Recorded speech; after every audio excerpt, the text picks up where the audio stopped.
Hey guys, welcome back to another video. और guys, क्या आप लोगों को पता है कि सबसे पहले किस वैज्ञानिक ने कहा था कि पृथ्वी अपनी दूरी पर रोज एक चक्कर लगाती है? और रोटी सेकने पर क्यों फूल जाती है? ऊंची जगहों पर दालों को पकने में ज्यादा समय क्यों लगता है? लोहे पर जंग कैसे लगता है? और प्याज काटने पर आखिर हमें आंसू क्यों आते हैं? ऐसे इंटरेस्टिंग फैक्ट जानने के लिए बने रही हमारे वीडियो में एंड तक। फैक्ट नंबर 5, सबसे पहले किस वैज्ञानिक ने कहा था कि पृथ्वी अपनी दूरी पर रोज एक चक्कर लगाती है?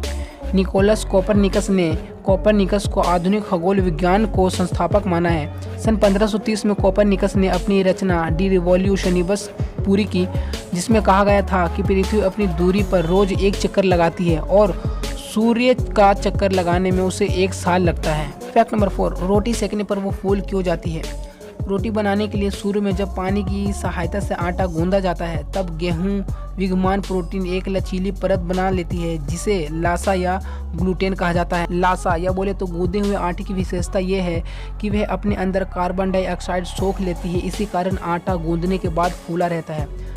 रोटी को सेकने पर लासा में बंद कार्बन डाइऑक्साइड फैलती है और चपाती के ऊपरी भाग को फुला देती है। रोटी के ऊपरी भाग को फुला देती है।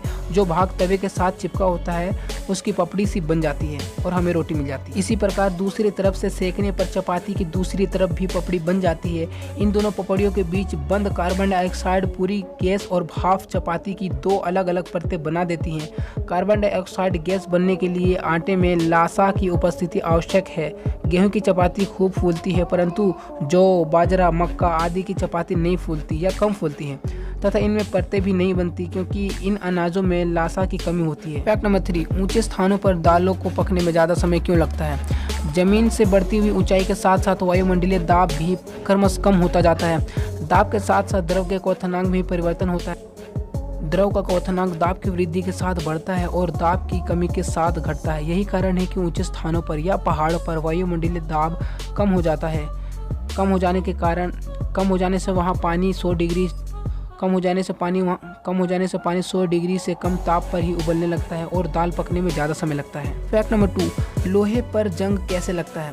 लोहे के चाकू, हथौड़े, पेंचकस या किसी अन्य औजार को किसी नमी वाले स्थान में कुछ दिन रख दिया जाए तो इन चीज़ों पर कत्थई या बोले तो ब्राउन रंग की एक परत जम जाती है। इसी को जंग लगना कहते हैं। जंग वास्तव में लोहे का ऑक्साइड है। जब लोहे के परमाणु ऑक्सीजन के संयोग कंबाइन करते हैं तो लोहे का ऑक्सीजन बनता है।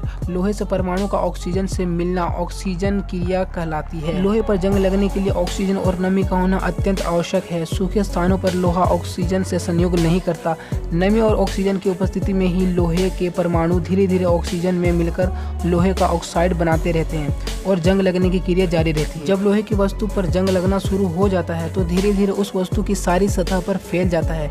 जंग पानी को सोखता है और यह पानी उस वस्तु के दूसरे हिस्सों के परमाणुओं को ऑक्साइड बनाने में मदद करता है। जंग लगने को रोकना वैज्ञानिकों के लिए एक बहुत बड़ी समस्या रही है, क्योंकि लोहे की बनी मशीनें, रेलगाड़ी, मोटर, साइकिल, जहाज आदि हजारों चीजें जंग लगने के कारण बहुत जल्दी खराब हो जाती है। लोहे पर जंग लगने के कारण पेंट या प्लास्टिक की पतली परत चढ़ा दी जाती है।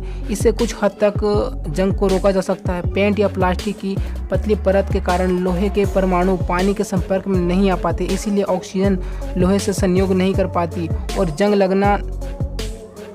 नहीं लग पाता। फैक्ट नंबर 1, प्याज काटने पर आंसू क्यों आते हैं? अक्सर लोगों को प्याज काटने पर आंसू आते हैं। इसे रोना नहीं कहा जा सकता, क्योंकि प्याज काटने का असर हमारी संवेदनाओं पर नहीं पड़ता। ये तो मात्र एक मामूली सी प्रक्रिया है जो प्याज में मौजूद थियोप्रोपनोल सल्फर डाइऑक्साइड के कारण होता है। दरअसल प्याज के इस तत्व में तीखा स्वाद और अप्रिय महक पाई जाती है, जो प्याज के कटने के साथ हवा बनकर उड़ने लगती है।